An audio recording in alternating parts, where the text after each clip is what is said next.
Well, good morning, afternoon, or evening, as the case may be in your part of the world. And welcome again to another edition of Ask Zen. It's kind of strange today because,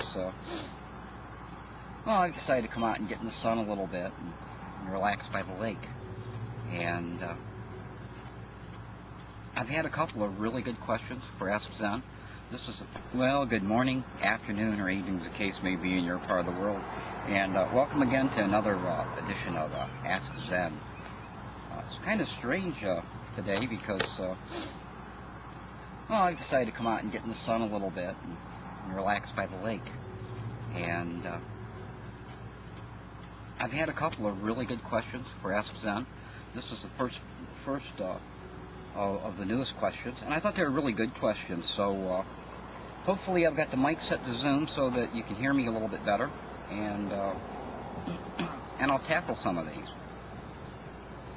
The first one comes from I guess it's Eric Winter. It's AERICWINTER. And Aaron asks me, since I've gone through my divorce and with everything that I know now, do I think that you can still find that one person and live your entire life with them? And it's an interesting question. And I do believe that you can. I believe that in this world there is someone for everyone. I think there is a yin to every yang, and he or she is out there. When you find that person in your life, though, the world doesn't make that information available to you. And you meet a lot of people that almost fit. And you fall in love with them, and you care about them with your whole heart and soul, and it's wonderful, and it's a great thing. Then as time goes on, one thing happens or another thing happens, and they don't treat you the way that you think they should, or you don't treat them the way they think they should, or for whatever reason it just doesn't work out. In some cases you just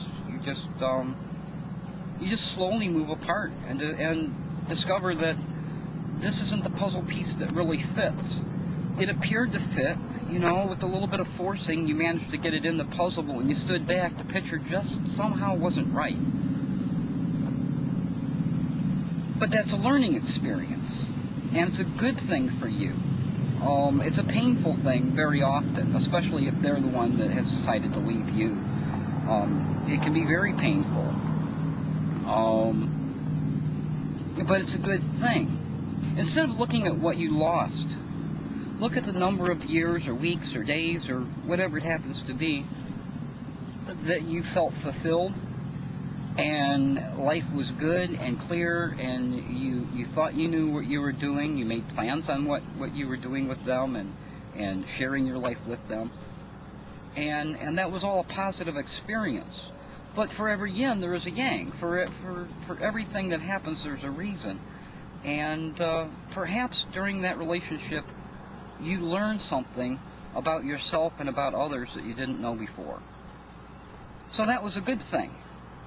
And if you two really weren't meant to be together and were making one another's lives miserable, and you just couldn't do it anymore, or they couldn't do it anymore, then it's a good thing that you recognize that and you did something about it in order to change your life, instead of enslaving yourself to years and years and years of being miserable. That's what I believe. I think that along the way, sooner or later, you'll find that person. I think it's in a divine plan, if you will, that sooner or later you will run into that person, and when you do, it'll click. And I'm not saying that it won't take work. It may be someone that you've known all of your life, and you just never looked at them that way before. But eventually it'll click, and it'll be different than any other relationship you've ever had. It'll be different not only because of the good points, but because of the bad points. It'll be different because of the things they do, the things they say, and how you feel about them will be different.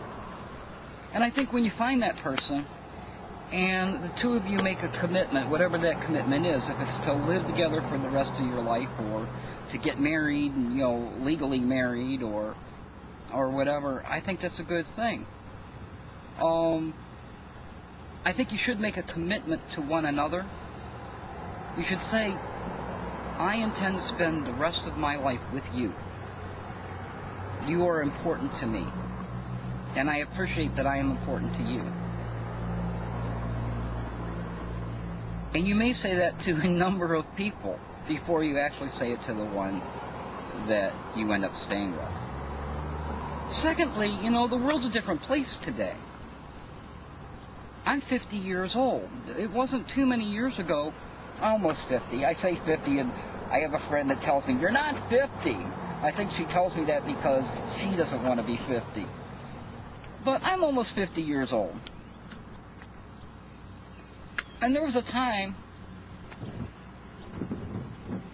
when this would be the winter of my years.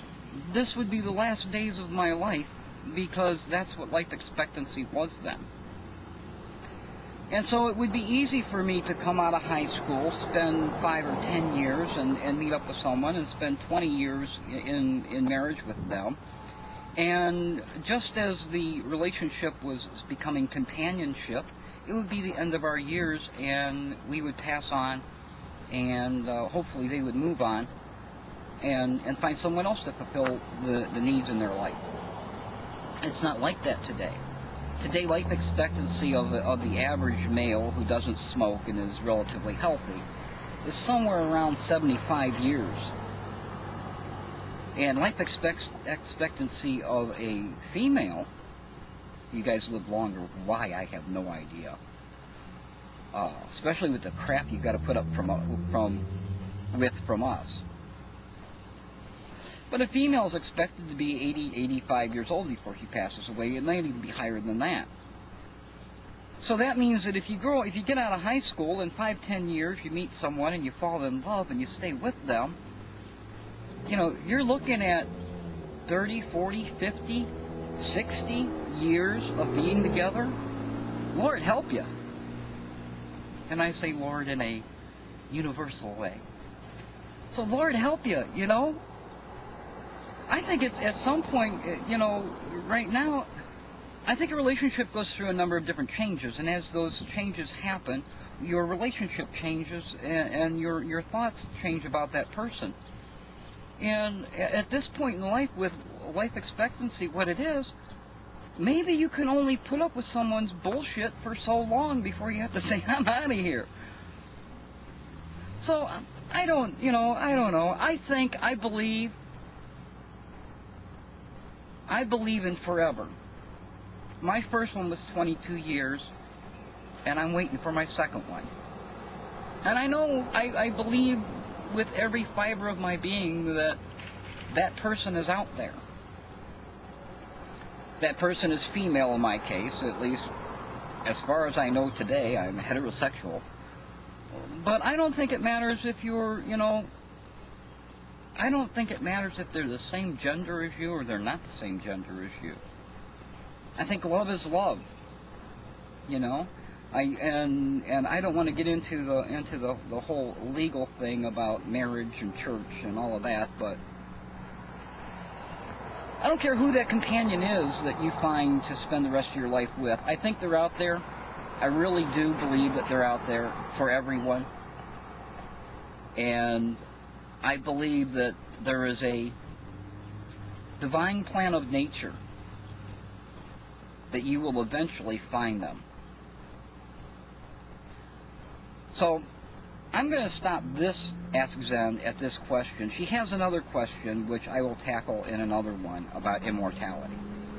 Thank you very much, Arctic Winter, for your question. I appreciate it. And as always, if anyone has a question, be it big or small, silly or very serious, spiritual or not, feel free. I'm waving to friends as they go by.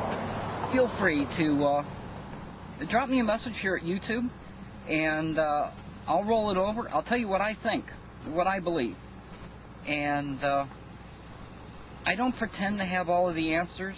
I'm just like you. I'm trying to survive this world and do it in a good way. But I think I found in my life a balance to do that, and to make every day seem not so bad when they're bad, and realize that they're not so good when they seem so good. Until next time, I wish you well and be well. This is Zen Archer.